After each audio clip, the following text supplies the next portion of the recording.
Machine आहे, cash recycle machine आहे, passbook printing KYC आपल्याकडे, मोबाईल बँकिंग आपल्याकडे, SMS बँकिंग आहे, व्हॉट्सअप बँकिंग आहे, ईमेल बँकिंग सर्व्हिसेस आहेत आपल्या. आपण ईमेल वरती लोकांना सेवा देतो, कर्जदारांना सेवा देतो आणि सभासदांना आणि सर्व खातेदारांना सेवा देतो. चॅटबॉट आहे आपला, व्हिज्युअल असिस्टन्स आहे, UPI आहे आपल्याकडे, IMPS आहे, NFT RTGS आहे, NACH आहे, ECS सर्व्हिस आहे आपल्याकडे, भारत बिल पेमेंट सिस्टम आहे आपल्याकडे, आधार एनेबल पेमेंट सिस्टम आहे, जी आपण लाडकी बहीण योजना जी आली त्यावेळेला आपण साहेब ही पण एनेबल करून घेतलं. RuPay debit card services, micro ATM आहे, मर्चंट QR कोड आहे आपल्याकडे, structural finance and messaging system आहे, CCIच्या प्लॅटफॉर्मवरती ट्रेजरीसाठी आपण गेलेलो आहोत, डायरेक्ट बेनिफिट आपण ट्रान्सफर करतो, ई कॉमर्स ऑनलाईन वरती पण आहोत आपण आणि पॉइंट ऑफ सेल वरती पण आहोत. अशा जवळजवळ 24 ऑनलाईन सर्व्हिसेस किंवा डिजिटल सर्व्हिसेस आपण आज प्रोव्हाइड करतोय. मला माहिती आहे याच्यामध्ये काही लूप होल्स आहेत किंवा आपले काही स्लो आहेत, पण आम्ही प्रयत्न करतोय. आम्ही म्हणजे असाही आमचा संचालक बॉडीचा मानस आहे की भविष्य काळामध्ये हे एनेबल करण्यासाठी आपल्याला नवीन सॉफ्टवेअर घ्यावं लागेल आणि त्याची आमची तयारी चालू आहे. कारण का त्या संदर्भात सेंट्रलचे 200चा 300चा 500चा आणि आपल्या लोकांची इच्छा होती आपण 1500 कोटीचा टप्पा पार पाडायचा. 1500 कोटीचा टप्पा कशासाठी पार पाडायचा, तर आपल्याला शेड्यूल दर्जा मिळण्यासाठी. पण आमच्या या सगळ्या भागांनी नुसते 1700 कोटीचा 1500 कोटीचा नाही तर 1700 कोटीचा टप्पा पार पडला. हे खऱ्या अर्थानं अभिनंदन आहे.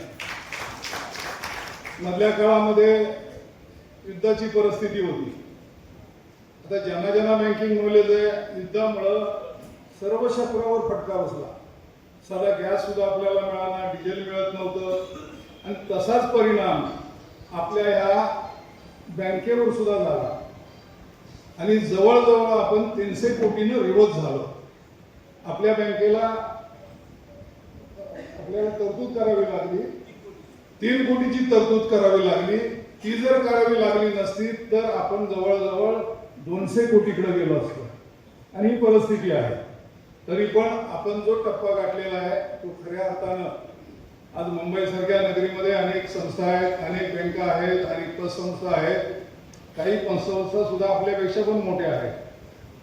परंतु किती पतसंस्था टिकल्या, किती बँका टिकल्या याचा अंदाज आपल्या सर्वांना कल्पना आहे. रोज पेपरला बातमी येते.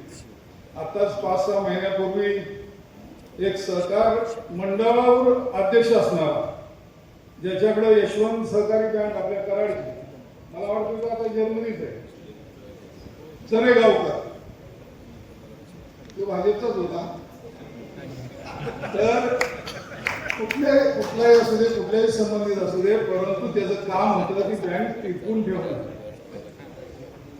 आणि मग अशा पद्धतीने बघितलं, अगदी आपले मंत्री शिवेंद्र बाबा सुद्धा मान्य करतात, माझी बँक सुद्धा मला दुसऱ्या बँकेमध्ये मर्ज करावी लागली. वस्तुस्थिती आहे, केली त्यांनी, योग्य वेळी निर्णय घेतला म्हणून योग्य वेळी कसं ती बँक टिकली. तरी जनता सहकारी बँकेत आपल्या साहेबराव देशमुखांनी काढलेली बँक, आज काय झालं, श्रमिक बँक आपल्याला मर्ज करावी लागली.